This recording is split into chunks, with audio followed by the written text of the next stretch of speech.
Good morning students, स्वागत है आप सभी का सरदाना ट्यूटोरियल पर। और मैं अंकित मालविया डील कर रहा हूँ हिस्ट्री सब्जेक्ट। देखिएगा, तो हिस्ट्री में हमने कई टॉपिक्स पढ़ चुके थे अभी तक। अगर हम बात करें ओवरऑल टॉपिक्स की, तो हमारा जो पार्ट चल रहा है इंडियन हिस्ट्री में वो है एंशिएंट इंडियन हिस्ट्री। और एंशिएंट इंडियन हिस्ट्री के जो भी इम्पोर्टेंट टॉपिक्स थे, अगर हम उनको सिक्वेंस के साथ हम पढ़ते जा रहे हैं।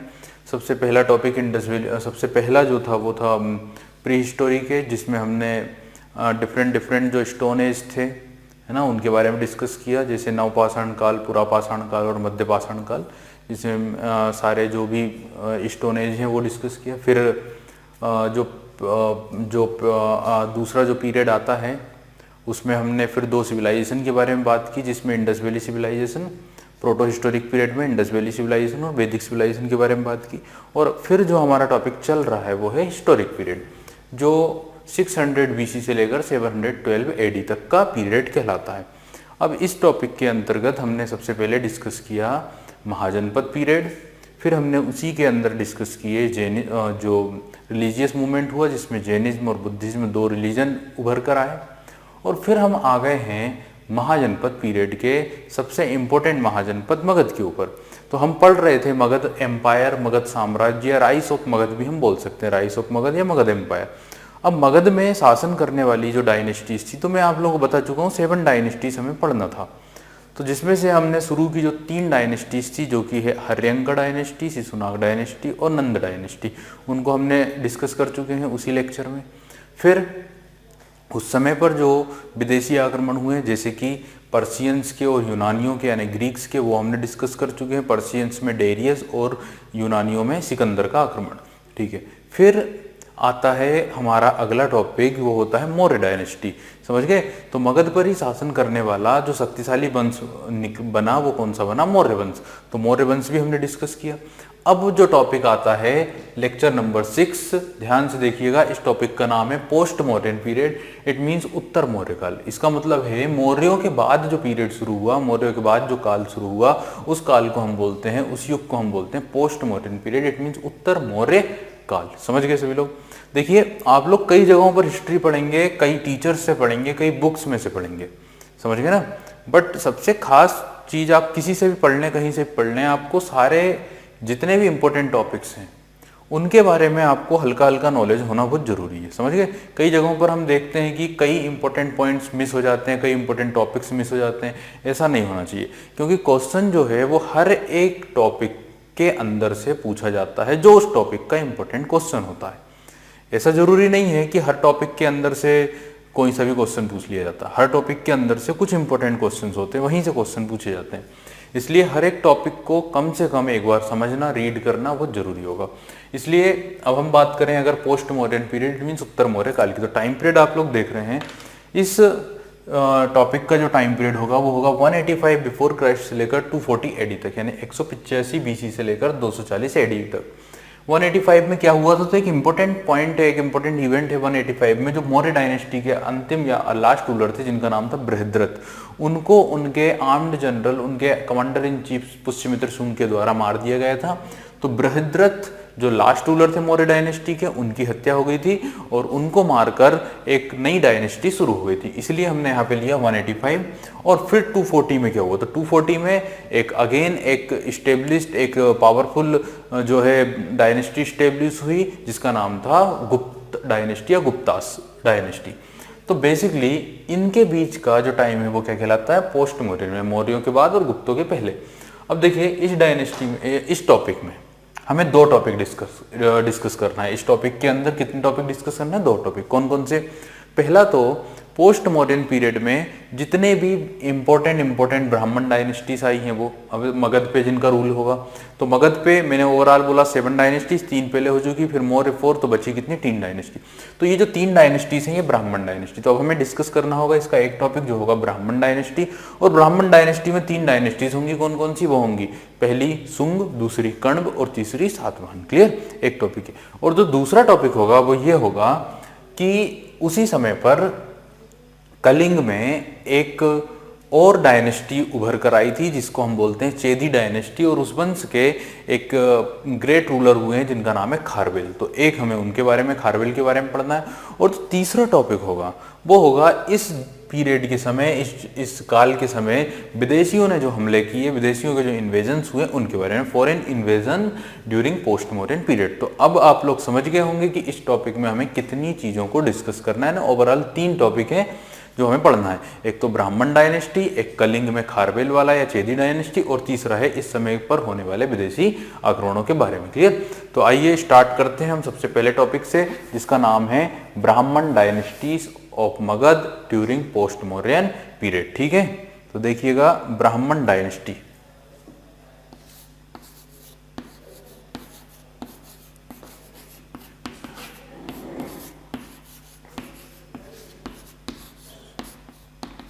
ब्राह्मण डायनेस्टीज, इन ब्राह्मण डायनेस्टीज की जब हम बात करते हैं तो फर्स्ट जो डायनेस्टी होती है, पहला जो वंश होता है वो होता है सुंग डायनेस्टी या सुंग वंश। तो सबसे पहला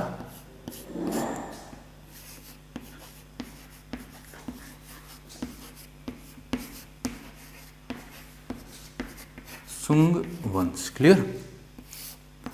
तो हम बात करेंगे सुंग वंश के बारे में, सुंग डायनेस्टी के बारे में, जिनका जो ओवरऑल टाइम पीरियड रहा है वो रहा है 185 बिफोर क्राइस्ट से लेकर 72 बिफोर क्राइस्ट तक। समझ गए? तो 185 से लेकर 72 तक लगभग 110 या 112 वर्षों तक इस वंश के राजाओं ने शासन किया था।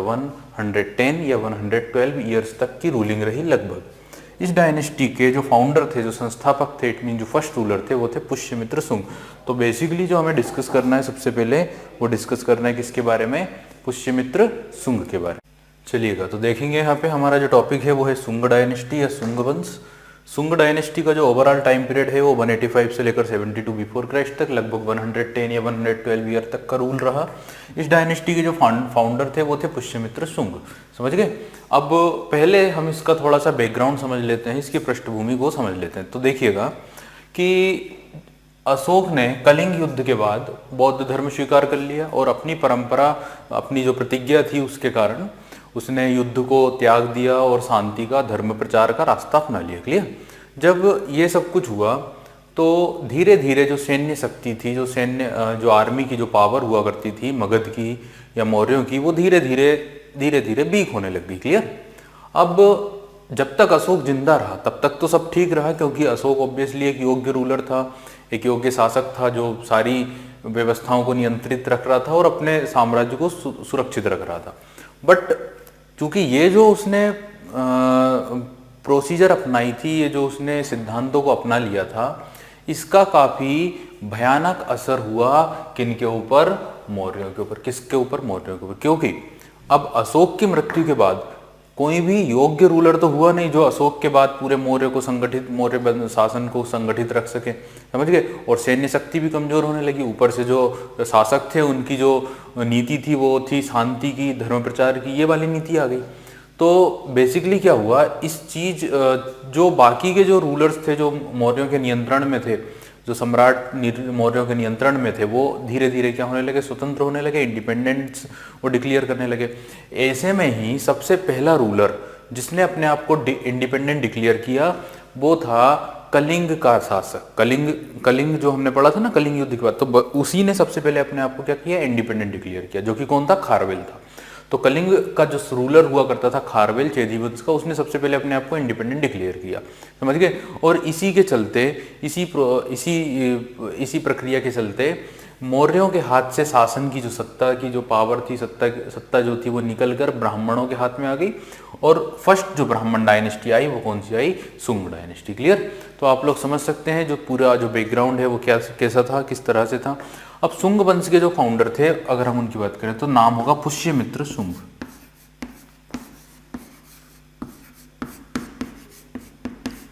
पुष्यमित्र सुंग। क्लियर? पुष्यमित्र सुंग के अगर हम बात करेंगे शासनकाल की, तो इनका जो शासनकाल है वो कब से कब तक का रहा है, तो ये देख लेते हैं। 185 BC से लेकर 149 BC तक लगभग 36 ईयर का रूलिंग पीरियड रहा है किसका, पुष्यमित्र सुंग का। अब जो मोस्ट इंपोर्टेंट पॉइंट्स है वो हमें डिस्कस करना। सबसे पहली बात, सुंग डायनेस्टी वाज फर्स्ट ब्राह्मण डायनेस्टी ऑफ मगध, समझ गए ना। तो पहला पॉइंट क्या होगा, फर्स्ट ब्राह्मण डायनेस्टी ऑफ मगध, समझ गए, ध्यान रखिएगा, फर्स्ट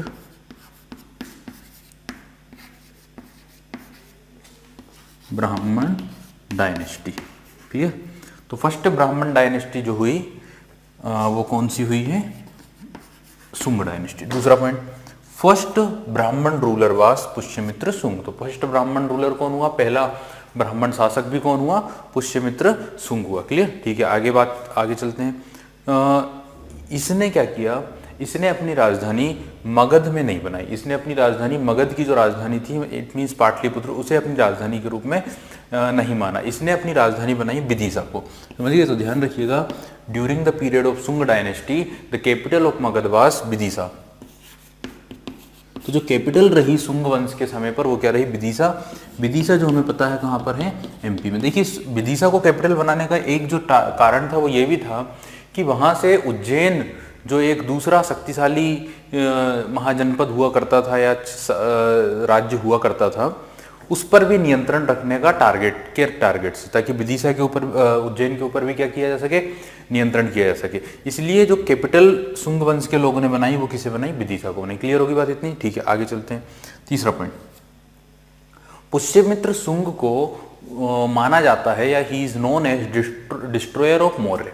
पुष्यमित्र सुंग को माना जाता है डिस्ट्रॉयर ऑफ बुद्धिज्म। तो बुद्ध धर्म का विनाशक किसे जाना जाता है, किसे इस रूप में जाना जाता है, पुष्यमित्र सुंग को। ध्यान रखिएगा, पुष्यमित्र सुंग को जाना जाता है बुद्धिज्म या बुद्ध धर्म के विनाशक के रूप में, क्योंकि आप लोगों को पता है कि सुंग वंश के पहले जितने भी वंश रहे उनमें जो इन्फ्लुएंस रहा वो बौद्ध का रहा। तो एक प्रकार से इंडिया पूरी तरह से बुद्ध देश बन सकता था उस समय। इंडिया पूरी तरह से कौन सी कंट्री बन सकती थी, बुद्ध कंट्री। बट पुष्यमित्र सुंग ही वो रूलर थे जिन्होंने बुद्ध धर्म का विनाश किया और पुनः वापस से हिंदू धर्म, सनातन धर्म या ब्राह्मण धर्म को क्या किया, पुनर्स्थापित किया और उसको सुरक्षित किया, उसको शक्तिशाली बनाया, समझ गए। ऐसी बात भी कही जाती है इतिहासकारों के द्वारा, ऐसी स्टोरी बताई जाती है, कहानी बताई जाती है कि पुष्यमित्र सुंग के जो माता पिता थे उनकी हत्या की गई थी, और उनकी हत्या करने का कारण था कि उन्होंने बुद्धिज्म एक्सेप्ट नहीं किया था। इसलिए जब पुष्यमित्र सुंग रूलर बना या शासक बना तो उसने कई बौद्धों की क्या की, हत्याएं की, इसलिए उसे बोला जाता है विनाशक। हालांकि अगर हम बात करें पुष्यमित्र सुंग के बारे में तो इन्होंने 84,000 जो स्तूप हुआ करते थे, जो अशोक ने बिल्ड करवाए थे, उनको क्या किया था, डिस्ट्रॉय किया था। तो ये बात भी ध्यान रखिएगा, हम उसे बोलते हैं डिस्ट्रॉयर ऑफ बुद्धिज्म, और उसका जो बेसिक रीजन है वो ये है कि ही destroy 84,000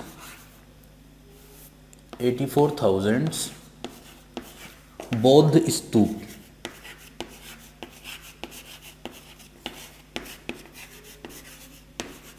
Was destroyed by Pushyamitra सुंग, इसलिए हम इसे क्या बोलते हैं, बुद्धिज्म का विनाशक, समझ गए ना। ऐसा भी कहा जाता है कई स्टोरीज में, कहानियों में, कि पुष्यमित्र सुंग ने यह आदेश दिया था कि उसके क्षेत्र में ऐसा कोई व्यक्ति जो अपने सिर पर तिलक ना लगाए, उसका सिर धड़ से क्या कर देना, अलग कर देना, समझ गए। तो ऐसी भी बात है, ऐसी भी बात कही जाती है। खैर, हमें इंपॉर्टेंट फैक्ट्स के ऊपर गौर करना है, ना कि हम इन स्टोरीज को ध्यान रखें, याद रखने के लिए। देखिए, जब हम इतिहास पढ़ते हैं ना तो कई बार हमारे सामने ऐसे रूलर्स आ जाते हैं जो हमें काफ़ी इन्फ्लुएंस करते हैं, वो हमें काफ़ी अचंभित करने वाले लगते हैं। उन्हीं में से एक कौन है, पुष्यमित्र सुंग है, जो काफ़ी अचंभित करने वाले शासक हुए। एकदम से बीच में ऐसे शासक आ गए जिन्होंने बौद्ध धर्म, जो उस समय पर चलने वाला धर्म था, उसकी जगह पर पुनः कौन सा धर्म स्थापित कर दिया, सनातन धर्म या हिंदू धर्म। क्लियर। अगर हम बात करें ना सुंग वंश के समय, तो सुंग वंश के समय जो ऑफिशियल लैंग्वेज चलती थी वो कौन सी चलती थी, संस्कृत। तो ध्यान रखिएगा, इस समय की जो ऑफिशियल लैंग्वेज थी वो कौन सी थी, संस्कृत। और पहली बार फर्स्ट टाइम संस्कृत का डेवलपमेंट शुरू हुआ था किसके समय पर, सुंग वंश के समय पर। तो ध्यान रखिएगा, सुंग वंश के समय पर ही संस्कृत का डबल से या पहली बार क्या हुआ, डेवलपमेंट शुरू हुआ, और संस्कृत ही यहाँ की क्या हुआ करती थी, ऑफिशियल यानी कि आधिकारिक भाषा हुआ करती थी। क्लियर, ठीक है। आगे चलते हैं। एक इंपॉर्टेंट पॉइंट जो होगा वो ये होगा, ही ऑर्गेनाइज्ड 2 अश्वमेघ या अश्वमेघ यजनास या अश्वमेघ यज्ञ, इन्होंने अपने शासनकाल में 2 अश्वमेघ यज्ञ ऑर्गेनाइज कराए थे।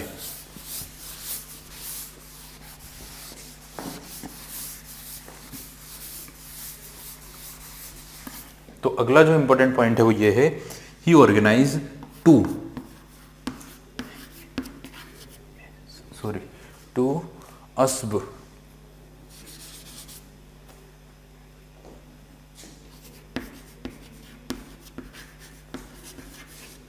अश्वमेघा यजनास,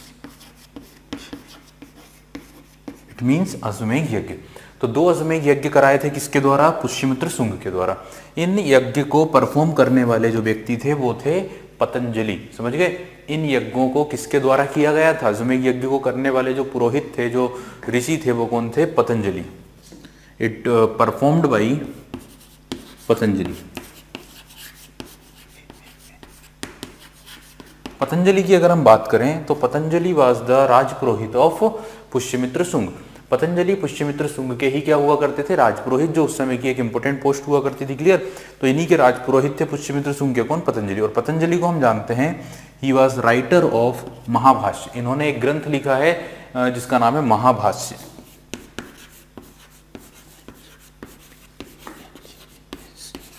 दूसरी बात, he also written another literature that is known as योग सूत्र। तो योग सूत्र नामक ग्रंथ के भी राइटर कौन है? पतंजलि। और भारत में योग को शुरू करने वाले व्यक्ति के रूप में भी किसे जाना जाता? पतंजलि को। क्लियर? तो इसलिए इन्हें हम योग गुरु पतंजलि भी कहते हैं। क्लियर हो गई होगी इतनी बात, आप लोग समझ गए होंगे। तो भारत में योग की शुरुआत भी किसने की? पतंजलि ने की। ठीक है, आगे चलते हैं। पुष्यमित्र शुंग के जो सक्सेसर थे, जो उत्तराधिकारी थे, वो उन्हीं के पुत्र हुआ करते थे, समझ गए ना। तो इनके जो उत्तराधिकारी बने वो उनके पुत्र बने, जिनका नाम क्या था? अग्निमित्र। क्लियर? अग्निमित्र के बारे में जो इन्फॉर्मेशन मिलती है वो एक नॉवेल से मिलती है जो कालिदास ने लिखा था, जिसका नाम क्या था? मालविकाग्निमित्रम। ठीक है, आगे चलते हैं। अगर हम बात करें पुष्यमित्र शुंग के शासनकाल की प्रमुख घटना, तो सबसे प्रमुख घटना थी वो थी विदर्भ से युद्ध, समझ गए। जब ये शासक बने तो इन्होंने सबसे पहला काम क्या किया? विदर्भ के ऊपर अटैक किया, समझ गए ना। किसने? पुष्यमित्र शुंग ने। पुष्यमित्र शुंग ने अपने पुत्र को आदेश दिया, उनका पुत्र का नाम क्या था? अग्निमित्र, जिसके बारे में हमें जानकारी मिलती है कालिदास के एक नाटक से जिसका नाम था मालविकाग्निमित्रम।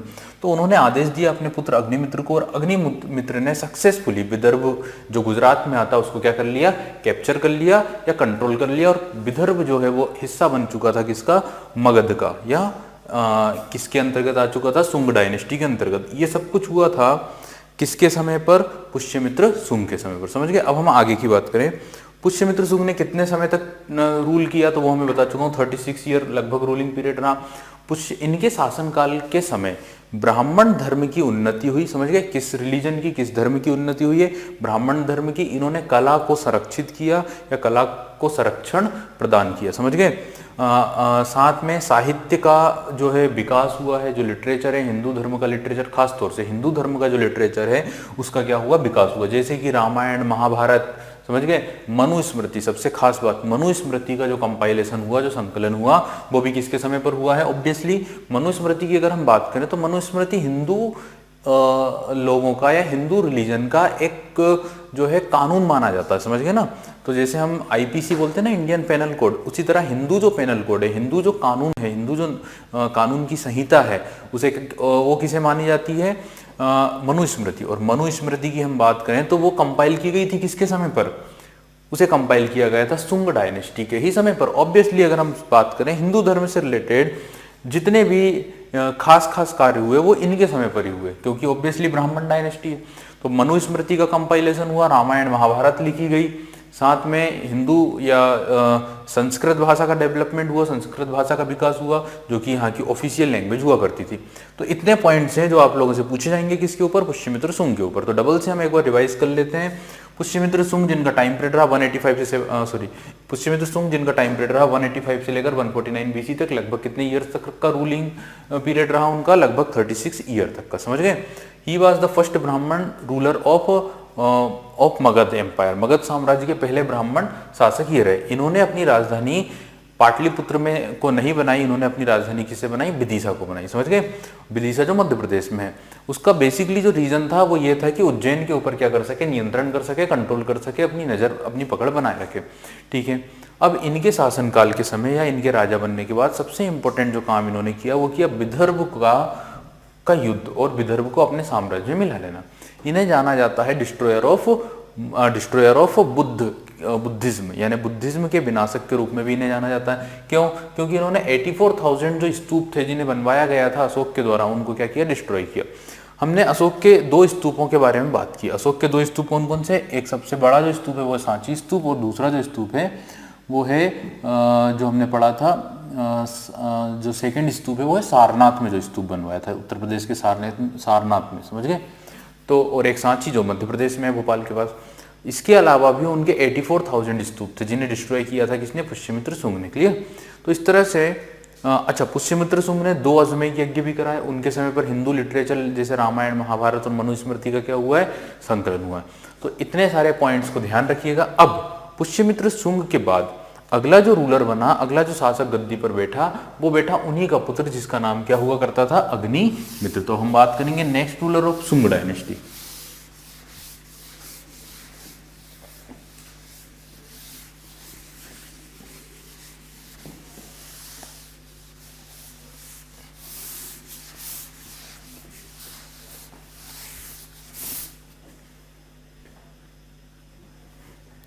तो अगले जो शासक होंगे वो होंगे कौन, अग्निमित्र। तो आप लोगों को हेडिंग डालना है अग्निमित्र, जो कि शुंग वंश के नेक्स्ट रूलर थे।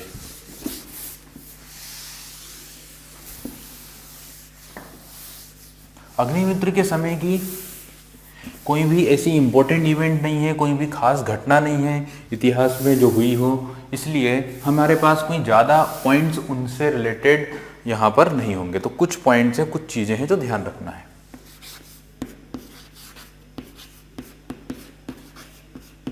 अग्निमित्र इन्होंने लगभग 8 ईयर तक क्या किया है, रूल किया। इट मीन्स कि 149 से लेकर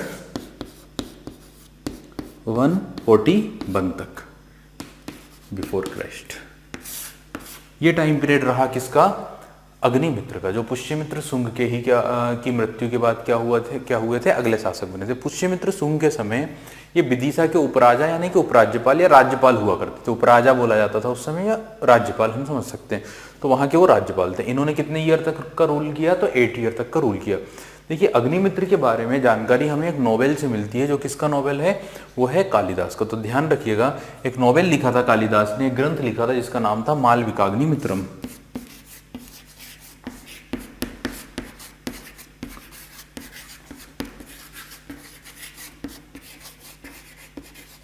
मालविकाग्निमित्रम जो एक काफी फेमस नॉवेल है, जो लिखा है कालिदास ने, महाकवि कालिदास, जिन्हें इंडिया का शेक्सपियर भी कहा जाता है।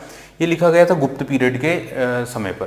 तो जो गुप्त पीरियड था 240 एडी से लेकर 500 या 600 एडी तक, उस समय पर ये जो नॉवेल है उसे लिखा गया था कालिदास नामक जो इम्पोर्टेंट पोएट हैं, भारत के सबसे फेमस पोएट हैं, उनके द्वारा। देखिए, इसमें 2 लोगों की लव स्टोरी है। एक मालविका जो विदर्भ की राजकुमारी हुआ करती थी, और दूसरा है अग्निमित्र। अग्निमित्र जो किसके पुत्र हुआ करते थे, पुष्यमित्र शुंग के, समझ गए। तो इन दोनों के बीच की जो उनके बीच का जो प्रेम प्रसंग है उसे लिखा गया है किस बुक के अंदर, मालविकाग्निमित्रम के अंदर, समझ गए। तो आप लोगों को बात समझ में आ गई होगी कि क्या खास बात थी किसके समय की, अग्निमित्र। तो इनके शासनकाल में जैसे मैंने बताया कि कोई भी खास घटना, कोई भी खास इवेंट नहीं हुई है, इसलिए कोई भी जो है इंपॉर्टेंट पॉइंट्स हम यहाँ पर डिस्कस नहीं करेंगे, समझ गए। अब हम आगे चलते हैं।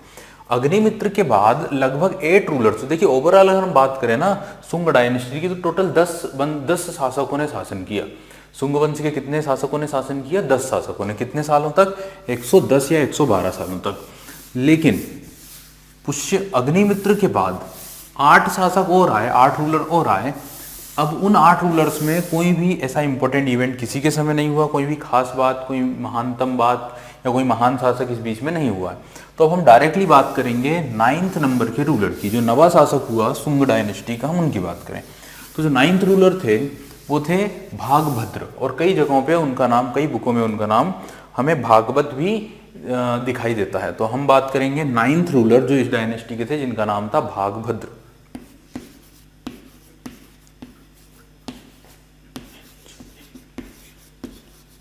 और कई जगहों पे आपको इनका नाम भागवत भी मिल जाएगा, समझ गए। तो भागभद्र या भागवत। और जो रूलिंग टाइम रहा वो रहा 114 से लेकर इनका जो रूलिंग टाइम रहा वो रहा 83 तक। दोनों किस में होगा? बिफोर क्राइस्ट में। 114 से लेकर 83 BC तक का शासन किसका रहा? भागभद्र का। तो बेसिकली कोई भी ऐसी महानतम घटना या महानतम रूलर नहीं थे, लेकिन कई वर्षों तक इनका शासन चला था, समझ गए ना। तो 14 ईयर तो ये, और फिर ये 17 ईयर ये, यानी कि एक लंबे पीरियड तक इन्होंने क्या किया है? रूल किया है। तो देखिए इनके समय की सबसे खास घटना क्या है? During the period of Bhagabhadra, या भागभद्र के बारे में जो जानकारी है, जो इन्फॉर्मेशन है, वो हमें एक पिल्लर, एक स्तंभ से पता चलती है। कौन से स्तंभ से? उस स्तंभ को बोला जाता है हेलियोडोरस पिल्लर। तो we get the information about Bhagabhadra from the Heliodorus pillar.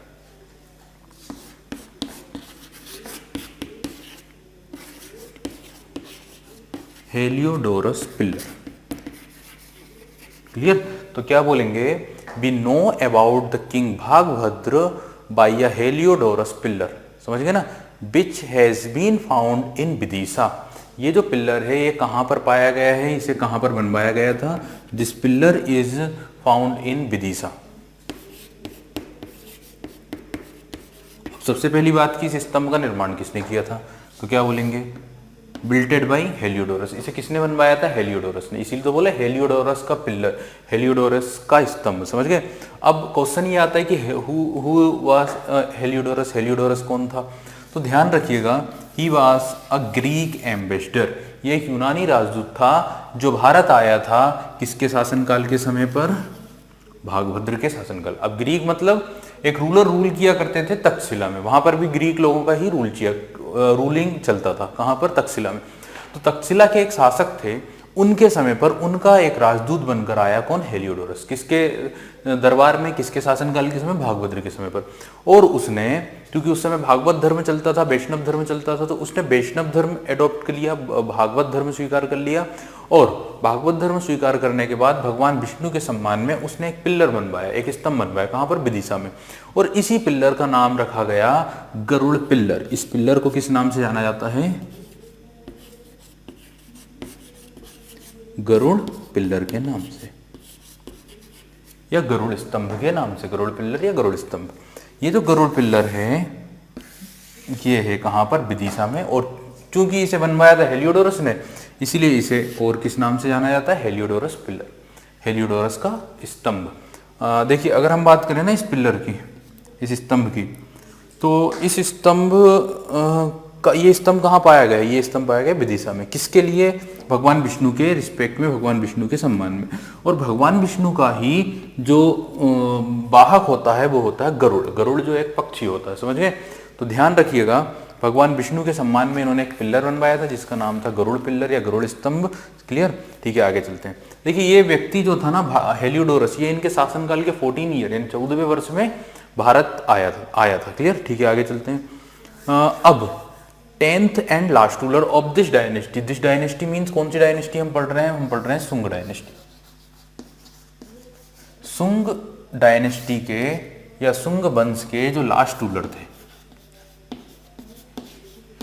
10th ruler और लास्ट रूलर। तो भागभद्र के बाद जो अंतिम शासक है जिनके बारे में हमें जानकारी इतिहासकारों से पता चलती है, उनका नाम है देवभूति। देवभूति।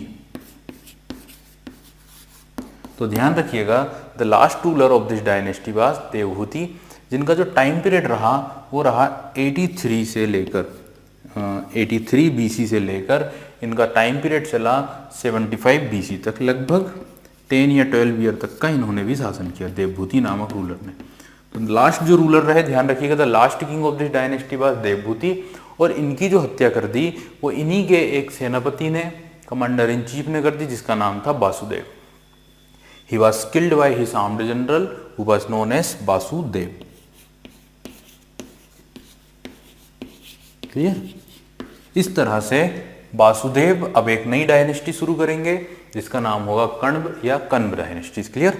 तो यहाँ पर हमने डिस्कस किया एक इंपॉर्टेंट डायनेस्टी के बारे में, एक वंश के बारे में जो ब्राह्मण डायनेस्टीज की फर्स्ट डायनेस्टी हुआ करती थी, जिसका नाम था शुंग डायनेस्टी। अब हम बात करेंगे सेकंड ब्राह्मण dynasty of Magadh, that is Kanva dynasty. Clear. ठीक है, तो हम आगे चलते हैं।